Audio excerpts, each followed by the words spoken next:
Naquele dia dirás: graças te dou, ó Senhor, porque embora te tenhas irado contra mim, a tua ira se afastou e tu me confortaste.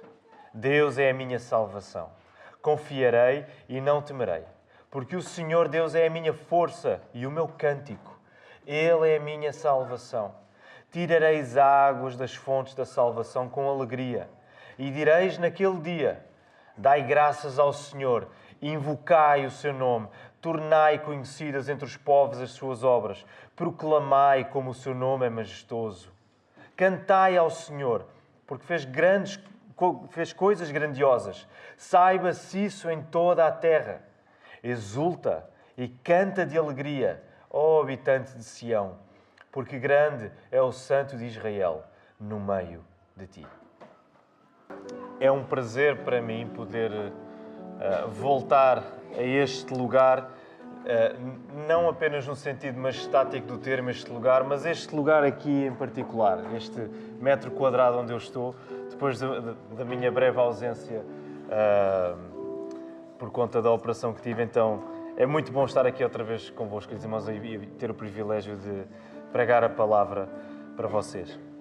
Nesta manhã eu quero pregar um sermão que se chama Música no Coração. É um nome que nós ouvimos muitas vezes, sobretudo na época do Natal.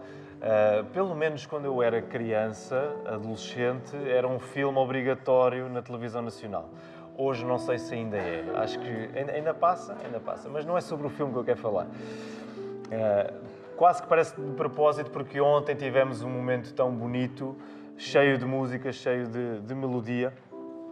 E quando pensamos na época do Natal, é uma época naturalmente melodiosa, naturalmente cantada, com muitas harmonias. Parece até que cantar se torna mais fácil, até para aqueles que não têm tanto ouvido para o canto, não têm assim uma voz tão desafinada. Eu não vou dizer quem são, seria deselegante, mas todos, de uma maneira geral, até porque eu não sei quem é que desafina ou não desafina, queridos irmãos, ok? Não me levem a mal. Mas até parece que é uma altura em que há uma disposição especial para expressarmos-nos musicalmente. Mas para os cristãos, cantar é sobretudo uma questão de crescimento e de testemunho.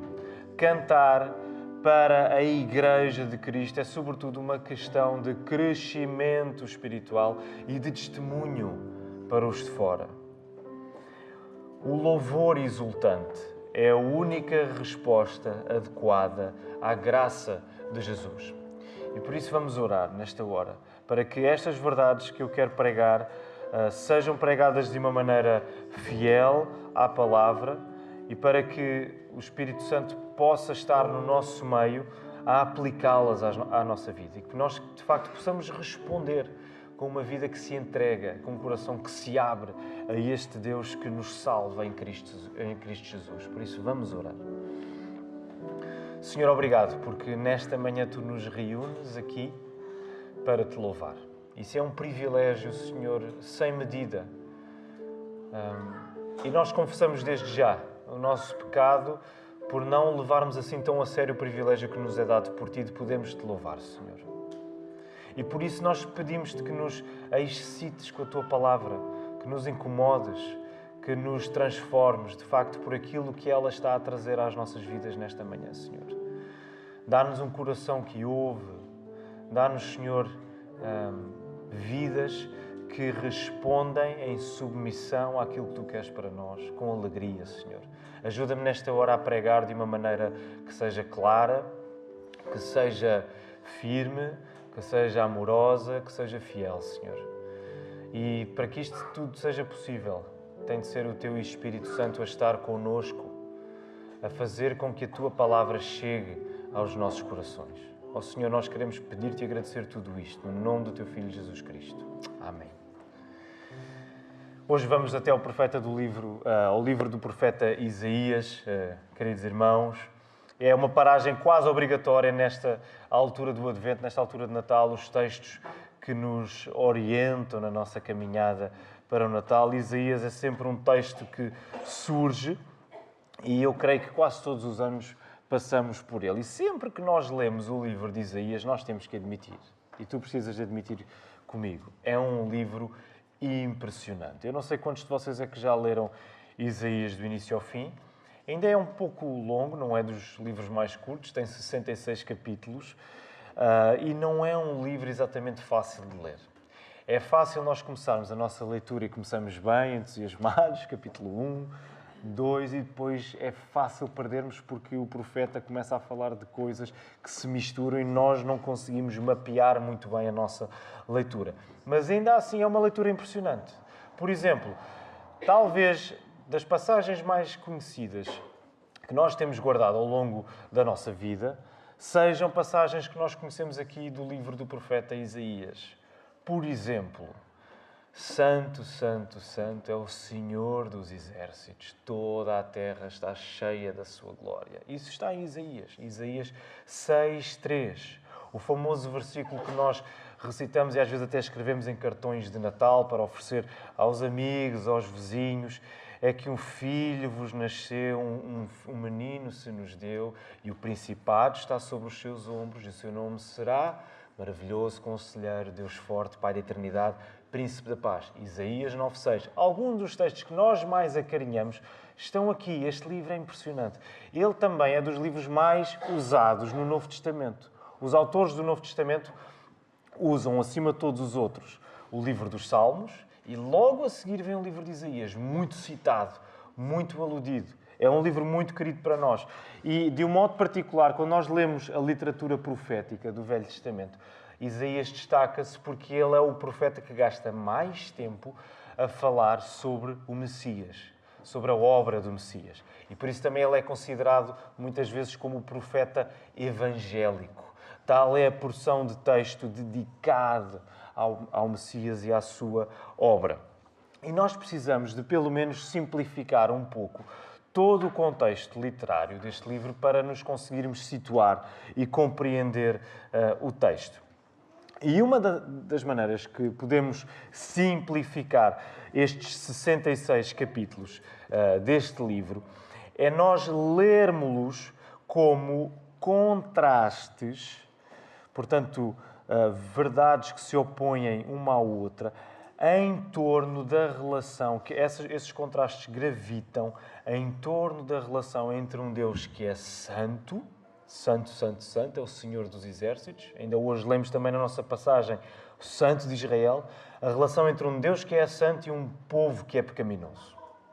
E à medida que nós vamos lendo o livro de Isaías, nós percebemos estes contrastes diante de nós. Por exemplo, nós percebemos a ideia de que o Senhor agrada-se da humildade, mas o povo vive numa arrogância contínua, numa altivez contínua.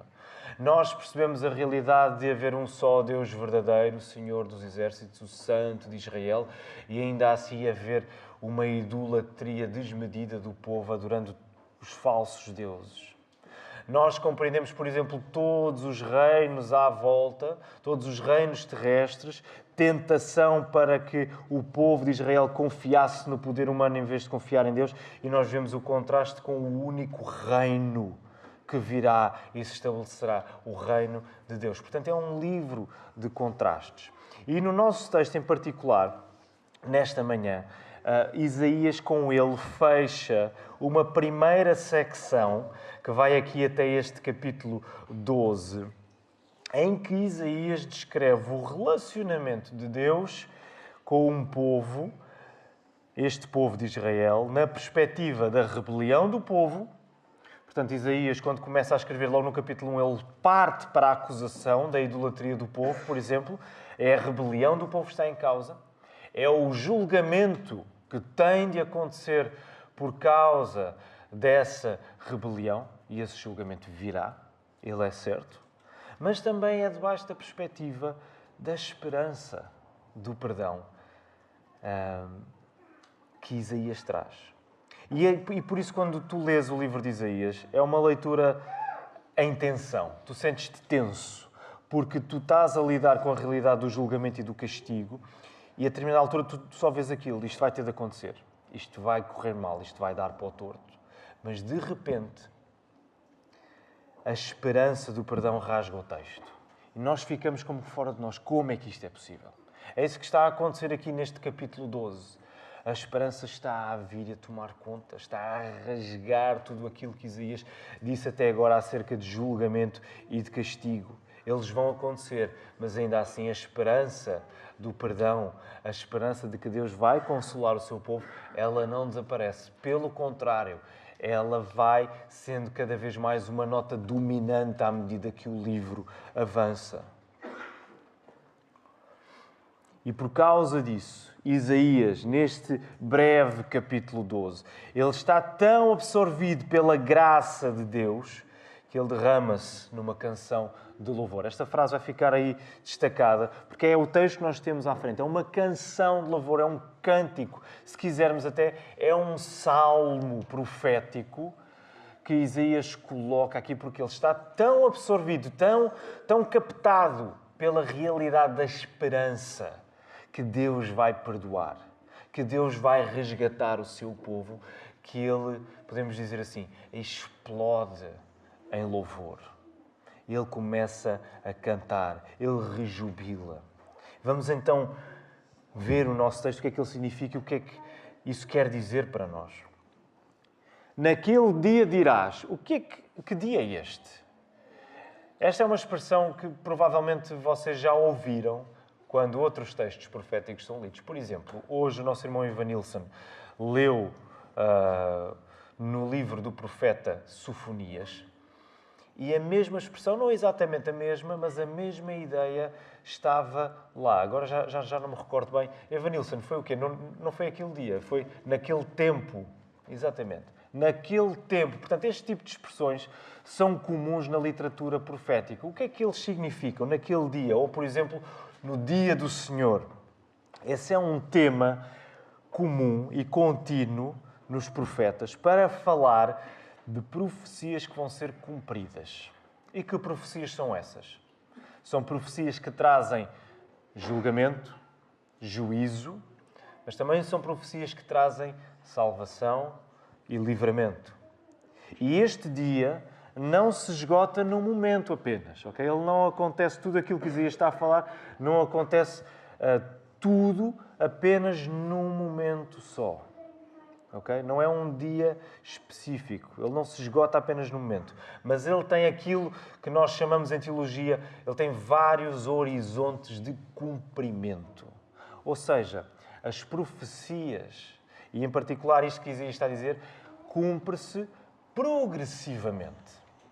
Por exemplo, esta restauração que Isaías está a falar, nós sabemos pela história do povo de Israel e pela história do povo de Judá, ao sul em particular, que vai se cumprir no dia em que eles regressarem da Babilónia. Eles vão ser levados cativos para a Babilónia e essa restauração vai acontecer quando eles regressarem. Mas significa que tudo acerca do que Isaías disse sobre essa restauração aconteceu tudo quando eles regressaram da Babilónia? Não. Esse cumprimento foi verdadeiro. Ele aconteceu. Mas não se esgota ali.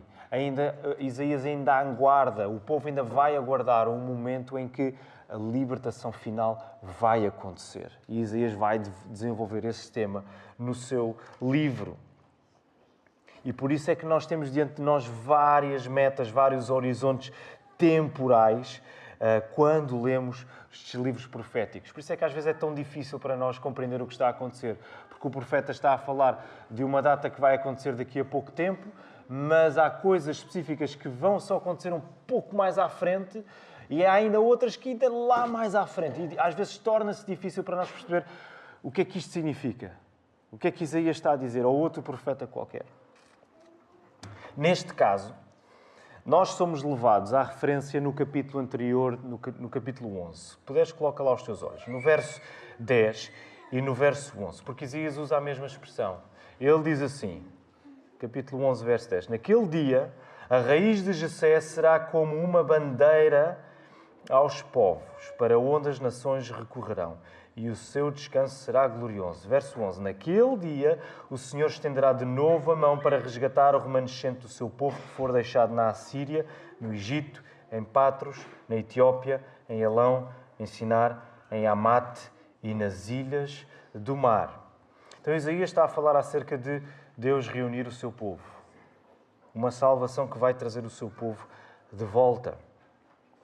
E o restante deste capítulo 11, se vocês colocarem os vossos olhos, ele vai antecipar uma salvação que ecoa, traz ecos, traz elementos do êxodo operado através de Moisés. Vejam lá no verso 16, o último verso do capítulo 11.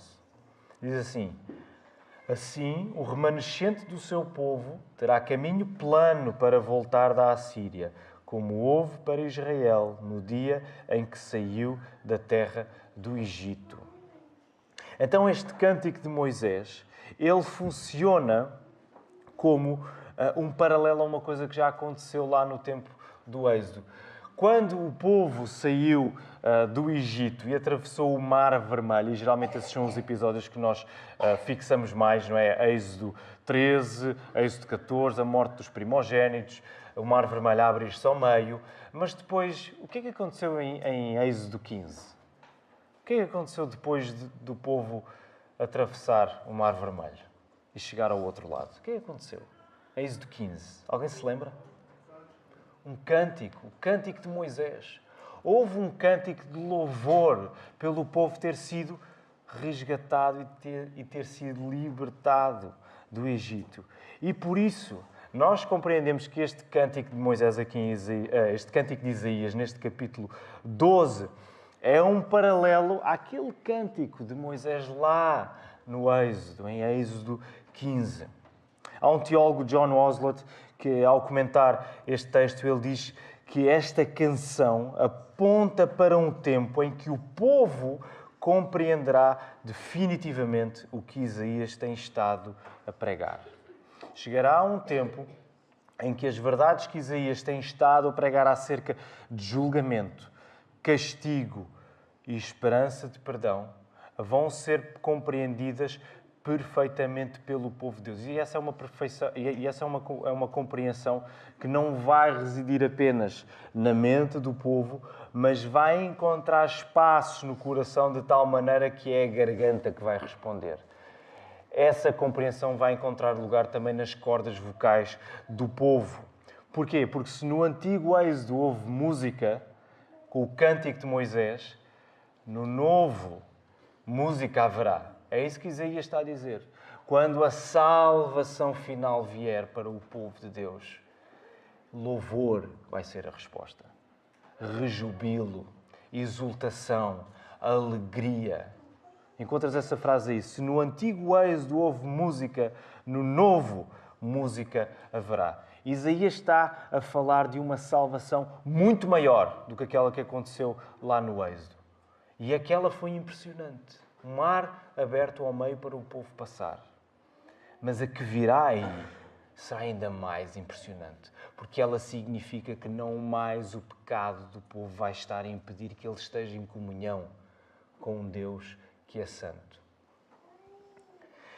E quando nós olhamos para este cântico, para este capítulo 12, quem é que está a chamar a si a atenção? Quem é que está a reclamar o centro deste salmo profético? Quem é que os irmãos acham que está a reclamar o centro? É Isaías? É o povo? Quem é que está a chamar a atenção para si? Digam, força, quero-vos ouvir. É uma palavra que aparece repetida, do início ao fim. Quem é que está? É o Senhor. O Senhor que salva está a reclamar para si o centro deste texto. E isso é interessante porque Isaías está a dizer de uma maneira implícita, ele não está a explicar aqui, mas ele está a dizer de maneira implícita o seguinte: Israel estava a fazer exatamente o contrário. Israel estava a deixar Deus não no centro, mas na periferia da sua vida, nos subúrbios da sua vida. O pecado colocou o povo debaixo da ira justa de Deus que haveria de se manifestar. Era essa a reação necessária que Deus tinha de ter para com o pecado do povo. Um Deus que é santo e que Isaías já tinha escrito que ele era santo, santo, santo. o expoente máximo que caracteriza quem Deus é, completamente à parte de tudo o resto. Um Deus que é santo não pode ter comunhão com aquilo que é pecaminoso, que é impuro.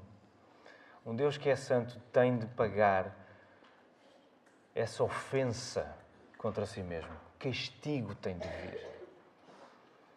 Há uma ira necessária que tem de descer. Uma ira que é justa, que é santa e que mostra também a glória deste Deus. Mas Isaías, de forma até enigmática, ele vai dizer de caras, logo no verso 1, que a ira de Deus, o que é que aconteceu? Ela ficou sobre o povo. Ela afastou-se. Vejam lá. Embora te tenhas irado contra mim, a tua ira se afastou. E tu me confortaste. E nós, quem não sabe o final da história, quem nunca leu a Bíblia até ao fim, fica assim, mas como é que isto é possível? Este povo merece isto. Eu estou à espera de continuar a ler o profeta Isaías e ver a parte em que o povo é fulminado. Porque o povo merece isto. Como assim a ira de Deus se afasta? Isso não é de acordo, ficamos a pensar, isso não é de acordo com um Deus que é santo. A ira tem de se abater, tem de pagar, o povo tem de pagar pela culpa do seu pecado. Logo no verso 2 nós percebemos que essa mudança da ira para o conforto só é possível por causa do próprio Deus. Porque ele vai lá dizer no final do verso 2, porque ele é a minha salvação. De alguma maneira, Isaías não explica aqui em detalhe, mas de alguma maneira Deus é a solução para esta transição. É Deus que vai fazer isto acontecer. Não é alguma coisa que o povo vai fazer, não parte da iniciativa de Isaías, não parte da iniciativa de ninguém do povo. É Deus que vai resolver isto. Mais à frente Isaías vai a explicar, porque a ira vai se abater. Mas não se vai abater sobre o povo. A ira finalmente vai se abater sobre uma pessoa que substitui o povo, um servo sofredor. Lá no capítulo 53. Sobre ele estavam as nossas transgressões. Essa é a solução que Isaías vai apresentar para que este capítulo 2 seja uma realidade, para que a ira se retire de cima do povo. Ele é a minha salvação. Repara, tu não podes ter uma relação com Deus, tu não podes conhecer o Deus da Bíblia sem conhecer a salvação que Ele é. Porque Deus é a minha salvação. Tu não podes conhecer apenas este Deus sem o conhecer de facto. Parece um pleonasmo. Mas conhecer Deus é conhecer a salvação que Ele é reconhecer o que Ele fez para te tirar deste lugar de condenação. Tu não conheces Deus verdadeiramente até que conheças a salvação que Ele operou em ti. Se é que tu já conheces essa salvação. E esta é uma salvação sem igual. De tal modo que o ex-condenado, aquele que estava debaixo da ira, é agora o quê? Vejam lá no verso 2. O que é que esta pessoa diz? Confiarei. Ele é confiante. Não temerei. Ele é destemido. Porque o Senhor Deus é a minha força. Ele é forte no Senhor. E o meu cântico. E ele é uma pessoa cantante. Isto é uma salvação extraordinária. Transforma completamente a pessoa. Mas esta salvação é experimentada continuamente, como uma realidade sempre disponível para ser gozada. Vejam lá no verso 3 a ideia. Tirareis águas das fontes da salvação com alegria. Sabem, o elemento água aqui não é por acaso. Nós já percebemos que Isaías está a trazer memórias do Êxodo. Ao fazer um paralelo com o cântico de Moisés. O elemento da água não é por acaso, queridos irmãos. Os judeus, os israelitas, o povo atravessou o quê? Atravessou muita água. No deserto eles foram sustentados com fontes de águas inesperadas, okay? Surpreendentes. E Isaías vai dizer, vocês naquele dia, quando Deus operar estas coisas, vocês vão retirar água das fontes da salvação com alegria. Isto não significa que vai haver apenas um momento da tua vida em que tu te vais regozijar porque Deus te salvou lá atrás, se esse foi o teu caso, não é? Aquele caso clássico em que, quando eras criança, fizeste uma oração, tenha sido no acampamento, tenha sido na igreja, em casa, em qualquer contexto, e aceitaste Jesus, não é? Até vou usar a fórmula evangélica, aceitaste Jesus no teu coração. Não significa que esse foi o único momento em que tu tiras água e não podes tirar mais água para te alegrares. Porque a salvação não se esgota nesse momento. Ela acontece ali, sem dúvida, quando somos convertidos, mas a salvação é operada todos os dias na nossa vida, de tal maneira que é uma realidade que nós somos chamados a viver continuamente. Por isso é que Jesus também vai usar a imagem da água lá no Evangelho de João, quando ele está a falar com a mulher samaritana. Tu, se tirares água deste poço, estou a parafrasear, vais continuar a ter sede. Mas se tu beberes da água que eu te dou, tu nunca mais vais ter sede. Esta é a água que Deus nos dá. Esta é a satisfação que o nosso Deus nos dá. E ela não é para ser localizada apenas num momento específico da nossa vida. Ela é para ser agarrada todos os dias, a toda a hora. É esta a salvação que Deus comprou para ti e que Ele comprou para mim, para que tu não te satisfaças com pouco, para que tu queiras sempre mais e mais. E está disponível. Está aberto. Este poço não tem fim. É por essa razão que, quando Isaías começa este cântico no verso 1, ele vai descrever o pecador que foi salvo da seguinte maneira. O pecador é descrito como alguém que abre a boca, respondendo com palavras de louvor que mostram o Deus da sua salvação. Quando tu crês em Jesus, tu passas a ser esta pessoa. E deixem-me desmistificar uma coisa. Porque isto não significa, esta frase está aqui projetada, isto não significa que aqueles que são naturalmente tímidos vão passar a ser, como por magia, pessoas que falam pelos cotovelos, ok? Tu vais manter a tua personalidade porque ela também é-te dada por Deus. Mas não significa que a tua personalidade é que vai definir essencialmente quem tu és. Ok? Significa que se tu estás em Cristo, passas a ser uma pessoa que vive para mostrar quem Ele é. Como o apóstolo Paulo dizia, não vivo mais eu, mas Cristo vive em mim. Não és tu que vives. Isto é difícil de explicar, é difícil de compreender, mas pela fé nós acreditamos nisto. Já não sou eu, Filipe, que vive, mas é Cristo que vive em mim. Já não é o David que vive, mas é Cristo que vive no David. Já não é o irmão Sérgio que vive, é Cristo que vive no irmão Sérgio. Já não é a Catarina que vive mais, é Cristo que vive na Catarina. Percebem a lógica, queridos irmãos? Nós somos pessoas que abrem a boca para falar de quem Cristo é. Tudo aquilo que nós somos e fazemos tem o propósito de mostrar o Deus da nossa salvação. Ele é a minha salvação. E se esta experiência de salvação foi relatada numa perspectiva individual, não sei se notaram isso, mas o verso 1 e 2 está construído de uma maneira em que o personagem é um só, ok? Isaías dá a recomendação, naquele dia tu, segunda pessoa do singular, tu dirás, não é? E a pessoa responde, graças te dou, a tua ira se retirou de mim, embora te tenhas irado contra mim, a tua ira se afastou, me confortaste. Verso 2, Deus é a minha salvação, confiarei, não temerei, porque o Senhor Deus é a minha força e o meu cântico, Ele é a minha salvação. Uma perspectiva individual. A partir do verso 3, nós vemos que esta experiência de salvação assume uma natureza plural. Tirareis águas, direis naquele dia. Isaías quer o povo a cantar a uma só voz as grandezas de Deus. Não é apenas uma experiência pessoal que tu vives, ok? Não é apenas resultado de um momento incrível que tiveste num dia ou quando saíste da igreja e tu te sentiste muito impelido a fazer. Mas é uma experiência que tu vives comunitariamente. Nós somos chamados a proclamar este louvor, a proclamar o nosso Deus, a salvação que Deus nos dá comunitariamente. E reparem como é que isto acontece. Porque Isaías vai dar uma recomendação. Verso 4.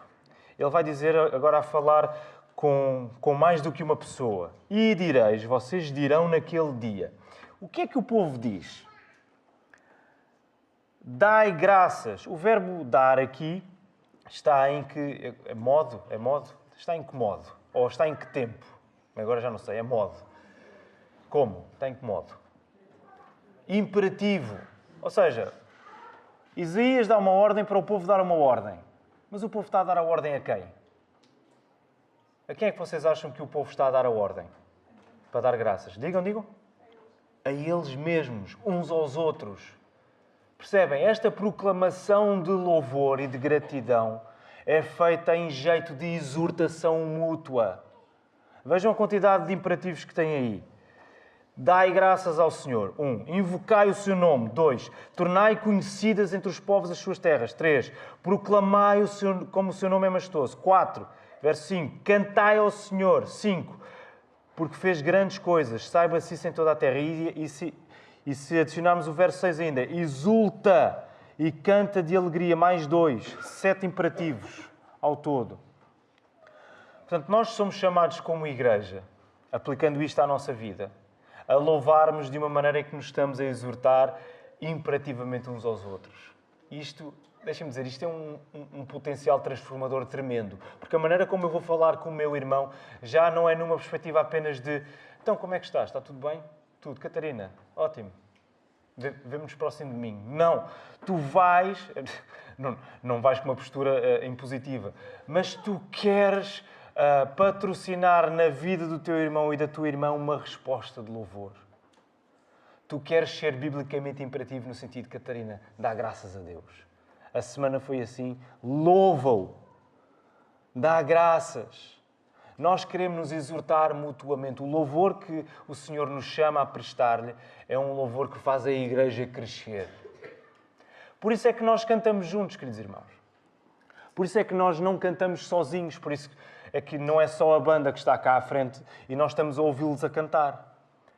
O louvor é congregacional. O canto é congregacional. Porque nós estamos a proclamar verdades que é como se estivéssemos a pregá-las uns aos outros.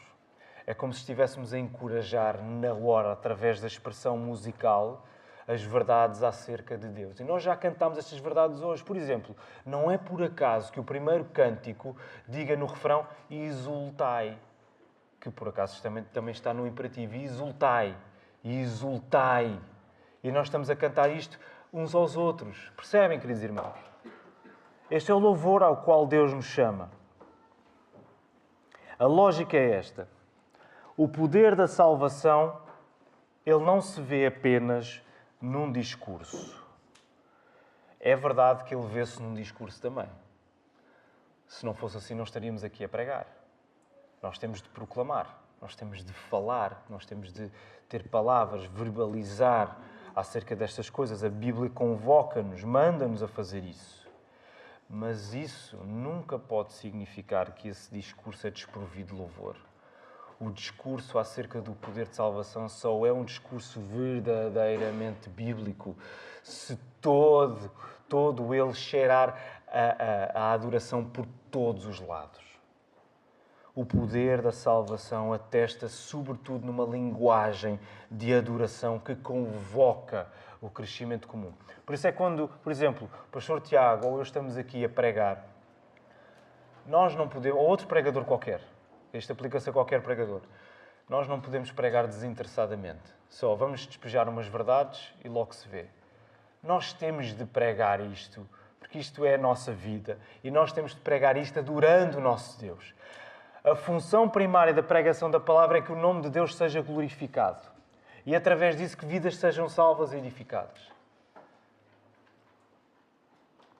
Ao mesmo tempo, nós temos este lado didático, se quisermos, de crescimento comum, de exortação e crescimento, quando louvamos. Ao mesmo tempo, o que está em causa nesta resposta comunitária é o testemunho global das obras e da majestade de Deus. Outra vez no verso 4. Tornai conhecidas onde? Só na igreja? Entre os povos. Tornai conhecidas entre os povos as suas obras.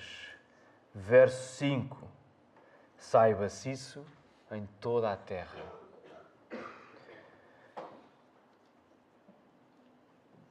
o nosso louvor, o louvor a que somos convocados, é o nosso testemunho. Sabem, se o nosso testemunho tem de ser uma afirmação verbal e clara do Evangelho, temos de usar palavras, temos de ser claros, simples na maneira como explicamos o Evangelho a quem não o conhece, essa afirmação tem de ser entregue em adoração. E eu creio que é aí exatamente onde nós mais falhamos.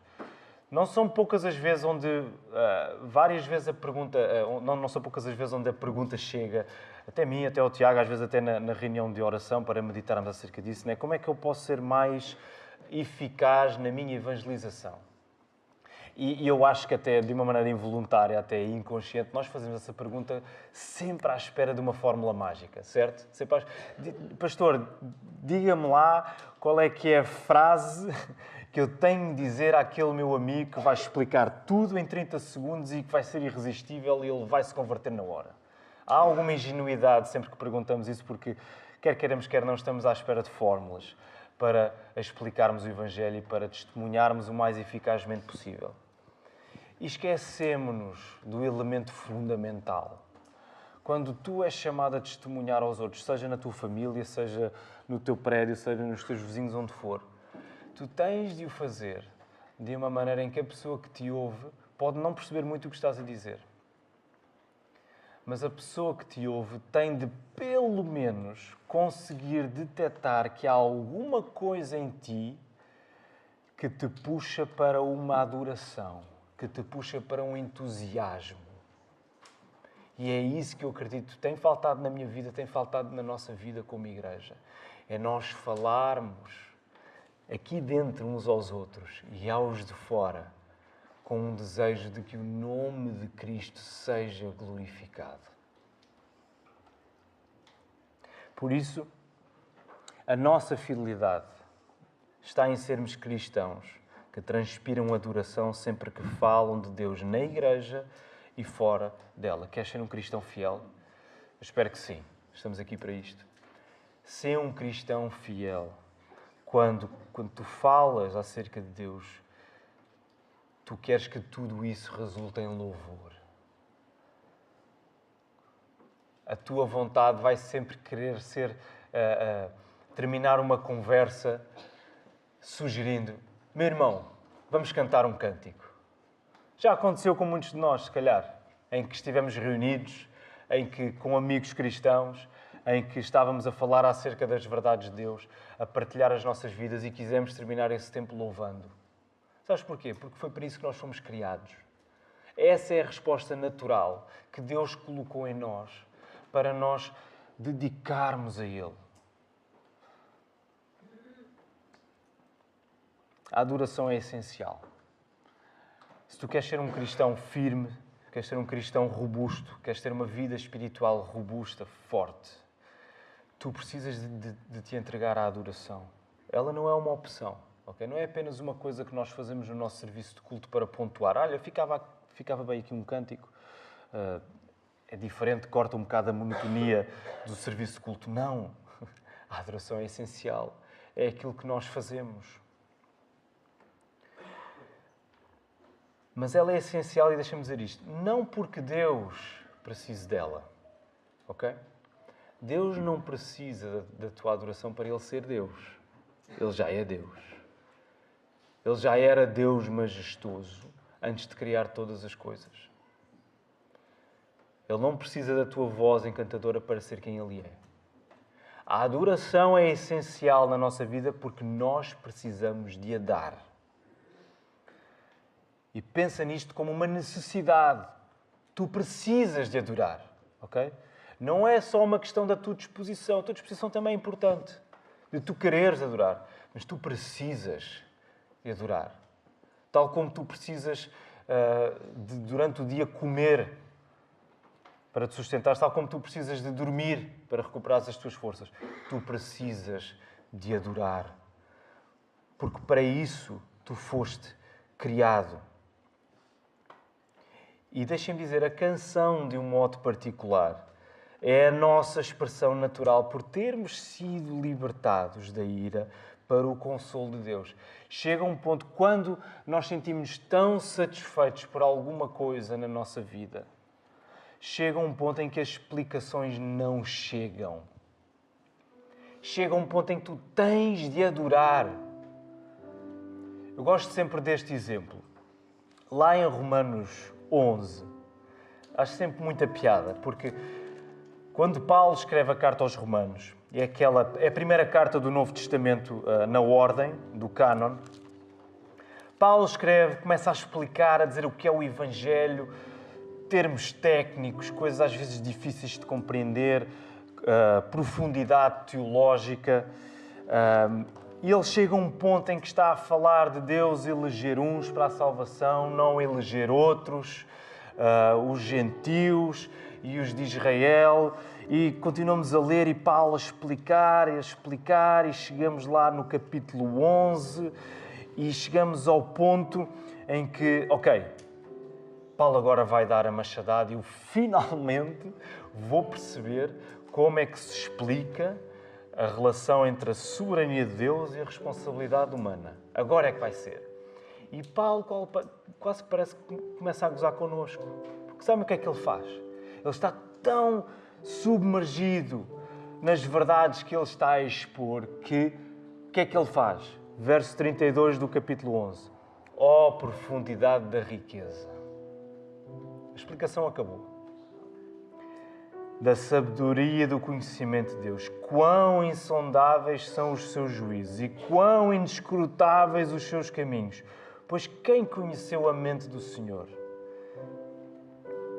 Quem se tornou seu conselheiro? Quem primeiro lhe deu alguma coisa para que lhe seja recompensado? Porque todas as coisas são dele, por ele e para ele. A ele seja a glória eternamente. Amém. Paulo diz, a explicação foi boa, mas agora eu vou rematar isto com o que deve ser o ponto final. Adoração. Chega um ponto na nossa vida em que a explicação é boa e importante, mas tu tens sempre de adorar. Porque tu precisas de adorar. Tu foste criado para isso. Sabes porque é que geralmente nós tendemos a viver frustrados, tristes até?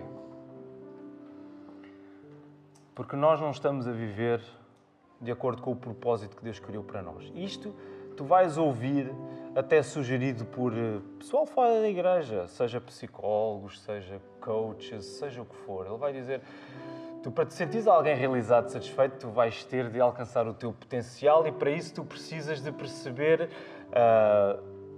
o teu propósito. Qual é o teu propósito? A Bíblia já trata disso tudo. Tu precisas de adorar porque foi para isso que Deus te criou. Tu levas a tua vida arrastado porque a dinâmica de adoração da tua semana, ela não é assim tão forte, ela é feita muito aos solavancos. E tu precisas de em cada dia, em cada momento, trabalhares, lutares, porque isso é uma luta também. Lutares para que em tudo tu ames louvar o Senhor. Para que lá em casa os nossos cultos domésticos sejam feitos, às vezes com muito esforço, com muita luta, com muita confusão, às vezes, mas que eles aconteçam e que nós queiramos passar aos nossos filhos a necessidade que nós temos de louvar o nosso Deus constantemente. Recordando um pouco o título do sermão, Música no Coração. Não quer dizer que as nossas casas se vão tornar assim subitamente sucedâneos da família Von Trapp, a cantar muito organizadinhos, com excelentes melodias. Se conseguires fazer isso em casa, ótimo. Faz isso em casa, não é? Vai buscar os teus melhores suspensórios austríacos, veste a tua melhor fatiota e louva o Senhor. Mas geralmente não é isso que acontece. Porque em casa é que se vê verdadeiramente quem é que nós somos. Quais são as nossas lutas, os nossos pecados. Não há pessoas que me conheçam melhor como a minha mulher e os meus filhos. E no meio de todo esse desafio, tu precisas de continuar a adorar, a admitires o teu erro, a admitires as tuas falhas e a consagrares tudo isso a Deus. Sempre que tu te escondes do louvor, tu escondes-te da liberdade que Deus conquistou para ti. E escondes-te também do privilégio de a anunciares a quem não a conhece. E por isso, neste Natal, tu és chamado a um louvor que transforma. Não por ser algo que tu fazes por Deus, mas por ser a única resposta a tudo o que Deus fez por ti em Jesus. E muitas vezes a tendência é exatamente a contrária. É nós acharmos que quando louvamos o nosso Deus, seja através do canto, seja através de outro serviço qualquer, nós estamos a prestar um favor a Deus, como se Ele precisasse de nós. É o contrário. Nós estamos a responder apenas ao que Deus fez por nós, ao que Ele já fez por nós em Cristo Jesus. Por isso este é um louvor que nos transforma, porque nós somos recorrentemente recordados que não vivemos em adoração para provar o que quer que seja a Deus, mas para nos lembrarmos que Ele já nos tirou do Egito, para nos lembrarmos que Ele já não está na periferia da nossa vida, mas Ele furou a nossa vida. Ele veio para o meio do pior que a nossa vida tem para dar. E Ele varreu isso tudo, para que Ele agora habite em nós. É assim que termina o cântico de Isaías. Vejam lá no verso 6. Exulta e canta de alegria ao habitante de Sião. Porquê? Porque grande é o Santo de Israel. Ele está onde? Lá, afastado, longe do seu povo? No meio de ti. Tu, para viveres uma vida de adoração, só precisas disto. Só precisas de reconhecer que Deus está aqui. Deus está no meio do seu povo. Deus está na tua vida. Porquê? Porque Ele veio em carne e osso. Ele veio, Jesus, a encarnação do próprio Deus. Ele veio não só para habitar connosco, mas para nos substituir no pior que nós somos.